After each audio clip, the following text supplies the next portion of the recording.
नमस्कार मित्रांनो आणि मैत्रिणींनो, मी डॉक्टर सुदेश दोशी, एक स्त्री आरोग्य तज्ञ व प्रसूतीशास्त्र तज्ञ म्हणून गेली 30 वर्षे पंढरपुरात कार्यरत आहे।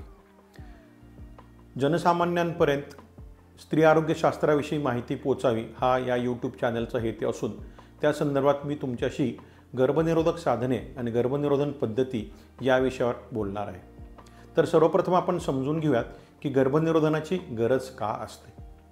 जेव्हा एखादं नवविवाहित दाम्पत्य असतं, त्यांना अजून आयुष्यातल्या पुढच्या गोष्टींची जबाबदारी नको असते, इतक्यात गर्भधारणा नको असते, अशा वेळेस गर्भनिरोधक साधनांची गरज लागते।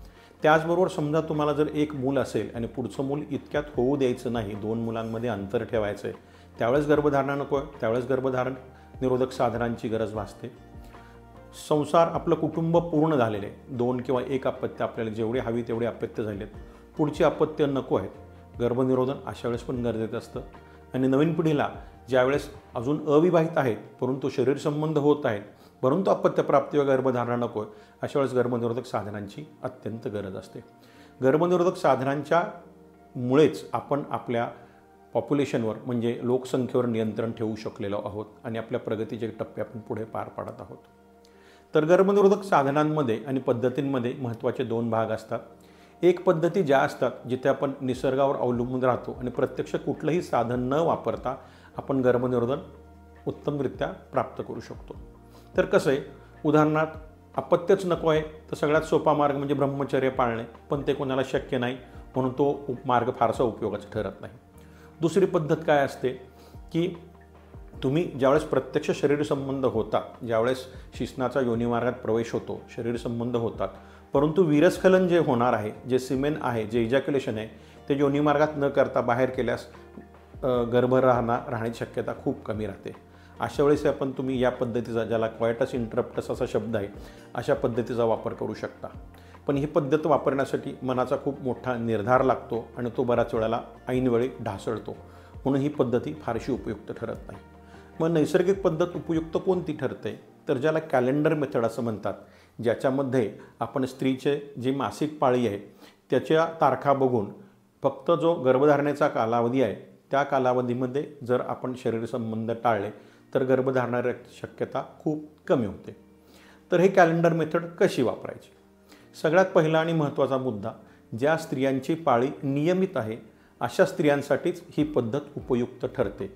ज्या स्त्रियांची पाळी अनियमित आहे, कधी 15 दिवसांनी येते, कधी 30 दिवसांनी येते, किंवा ज्या स्त्रिया बाळाला पाजत आहेत त्यामुळे त्यांची पाळी नियमित येत नसते, अशा स्त्रियांसाठी किंवा अशा जोडप्यांसाठी ही पद्धत उपयुक्त ठरत नाही।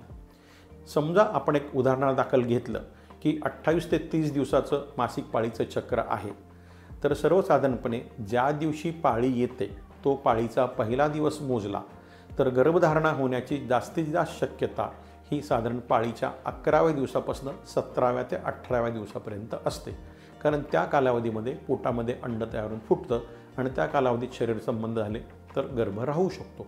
म्हणून ज्या स्त्रियांची पाळी नियमित आहे, 28 ते 30 दिवसाचं ज्यांचं मासिक चक्र आहे, अशा स्त्रियांनी पाळीच्या 11व्या दिवसापासून ते 17व्या 18व्या दिवसापर्यंत जर शरीर संबंध टाळले तर गर्भधारणाची शक्यता खूप कमी होते आणि या पद्धतीमध्ये तुम्ही वापर करू शकता। आता याचा फायदा काय, तर ह्या नैसर्गिक पद्धती जी आहेत त्याच्यामध्ये तुम्हाला बाहेरचं कुठलंही साधन वापरावं लागत नाही, ते साधन विकत घ्यावं लागत नाही, जवळ ठेवावं लागत नाही, कुठलंही औषध नाही आहे, त्यामुळे त्याचे होणारे दुष्परिणाम किंवा त्याला आम्ही सहपरिणाम असं म्हणतो, असा कोणताही सहपरिणाम होत नाही। आता या पद्धतींचा तोटा काय, तर या पद्धतींमध्ये मनाचा निर्धार लागतो। बऱ्याच वेळेला स्त्रीला पुरुषाला दोघांना शरीर संबंधाची इच्छा झाली आणि तो जर नेमका गर्भधारणेचा कालावधी असेल आणि त्या कालावधीत जर शरीर संबंध नाही झाले तर मानसिक ताणतणाव येऊ शकतो। पुरुष या बाबतीत बऱ्याच वेळेला चिडचिडेपणा करतात, कौटुंबिक कलह निर्माण होऊ शकतात, तर हा याचा थोडासा सामाजिक दुष्परिणाम राहतो, बाकी शारीरिक दुष्परिणाम फारसा याला नाही।